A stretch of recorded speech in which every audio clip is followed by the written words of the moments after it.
اكتبوا لي في الكومنتات متخيلين سعره بكام، وتعالوا نشوف ايه اللي في الصندوق العشوائي.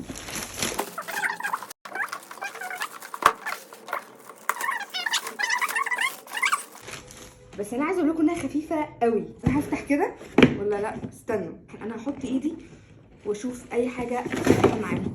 ايه ده؟ دي اول هديه في الصندوق العشوائي. تعالوا نشوف ايه ده، خلونا نكتشفها مع بعض. اوه،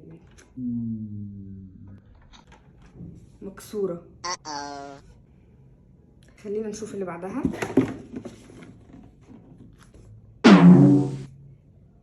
تالت مره يطلع لنا سماعه في الصندوق العشوائي. انا تعبت. مايك تاني. يا جماعه لحظه، هاند فري ب10 جنيه حرفيا. ايه ده وايه ده؟